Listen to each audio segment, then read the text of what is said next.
Bismillahirrahmanirrahim. Elhamdülillah ve salatu ve selamu ala Resulillah. Alam жараткан Аллах Таала мактоолор пайгамбарга дуа саламдарын экен урматтуу мусулман бир тууганым. Пайгамбарыбыз саллаллаху алейхи ва саллам өзүнүн наристе баракатка жетпеген 14 айлык Ибрахим баласын жоготуп көзүнөн мөлтүрөгөн жаш аккан кезде сахабалар "Анта я Расулаллах, о Алла нет, сен да ыйлайсыңбы?" дейт. Пайгамбар мындай дейт: "Ал айну тадма вал қалбу яхзан ва ла нақул илля ма юрдилlah." Көзүбүз жаш агызат, жүрөгүбүз кайгырат, тилибиз Аллах Тааланын тагдырына каршы эч нерсе айтпайбыз. Мен да бүгүн айтарым, устазыбыз элге, жерге, динге кызмат кылып 80 жаштан өткөндө бул дүйнө менен коштошуп атат. Биздин да көзүбүз жаш агызат, жүрөгүбүз кайгырат, бирок Аллахтын тагдырына баш ийебиз. Урматтуу мусулман бир туугандарым, азыр намаз окудук. Азан айтылгандан кийин карап турсам 7 минут болбостон 6 минуттан кийин такбир айтылат. Ар бирибиз төрөлгөнүбүздө оң кулагыбызга азан айтылат, сол кулагыбызга такбир айтылат. Бирок намаз окулбайт. Азан менен такбирдин арасы болгону 7 минут болду азыр. Бирок азан менен такбирдин арасы ошончо кыска болсо, бул өмүр ошончо кыска. Баарыбыздын азаныбыз айтылган, такбирибиз айтылган. Бирок азыр мана жаназа намазда азан жок.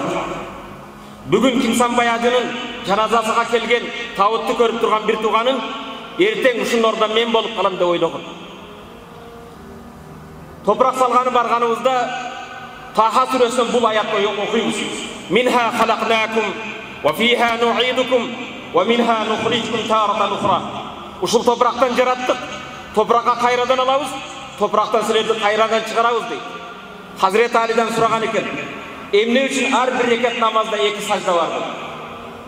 Биринчи сажда башыңды саждага койгон кезде мен топурактан, ушул топурактан жаралганмын, топурактан өнүп өскөн нерсеге муктажмын. Аллаху акбар, кайра турдуңбу? Экинчи сажда менен биринчи сажда арасы сенин өмүрүң бул.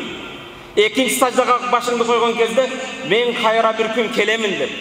Урматтуу мусулман бир тууганым, ажекенин ордуна өзүңүздү коюп көрүң да, табытта баратканыңызда артыңыздагы адамдар сиз жөнүндө эмнени сүйлөйт?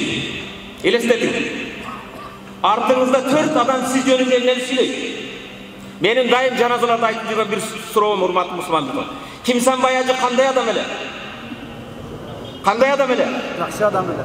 Кинсанбай ажынын устаздык кылып, муфтилик кылып, кээде жетекчилик кылып айтып койгон, кээ бирөөгө орой катуу сүйлөп койгон сөздөрүнү кечиребизби?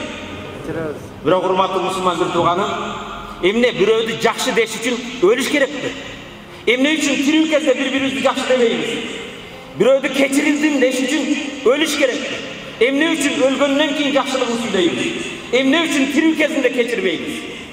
Бир устаздарыбыздын баласы айтат, чоң устаздарыбыздын бирөөсү, атын айтпай эле коеюн. Каза болгондон кийин уулу Кинсанбай ажыга келип мындай деди дейт: "Ажеке, менин атам өтө каттуу киши эле.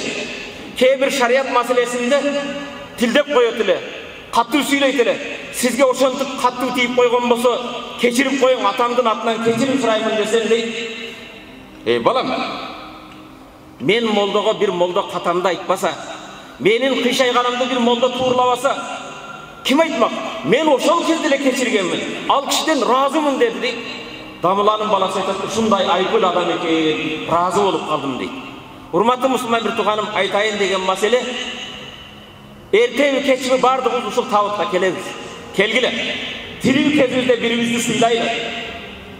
Эң жаман гыйбат нерсе өткөн адамдын артынан сүйлөгөн. Бунан барып кечирим сурай албайбыз.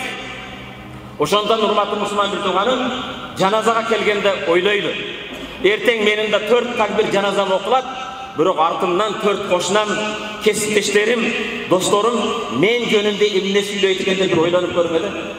Биз урматтуу мусулман бир тууганым, пайгамбарыбыз саллаллаху алейхи ва саллам кимде ким каза болсо, каза болгон адамдын артынан 4 адам жакшылыкка күбөлүк өтсө, Аллах Таала айтат экен: "О бенделер, силердин жакшы деген күбөлүңөрдү кабыл алдым, силер билбеген күнөөсүнү кечирдим" дейт. 4 кесиптешиңе, 4 кошунаңдын күбөлүгүнө муктаж болуп калабыз. Андай болсо келгиле, кыска жашоодо азан менен такбирдин арасы сыяктуу, 2 сажданын ортосу сыяктуу кыска өмүрдө бири-бирибиздин көңүлүбүздү оорутпастан elimiz üçün, yerimiz üçün, dinimiz üçün hizmet kılıp birbirimizi sıylap ötüştü. Allah tabaraka nasip etsin. Yaratkan Allah tabaraka ve taala bardığımızды tarbiya kılgan ustazımыздың mürzösün beyiştin bakçalardan bir bakça kılıp tübölük baratılgan yerin cennet firdausuna orun versin. Ustazı sıylap gelgen barыңardın kadamlarından Allah taala hasanat soğuktur yazgan bolsun. Dağı bir yolu men ustazımdın atынан eğer ustaz kede muftilik kılıp, kazılık kılıp, imamcılık kılıp kebir özgü oray mamilat kılıp koygan bolsa keçirin sırayım, keçiriңizdер. Allah sizlerdi keçirsin. Aman kalın.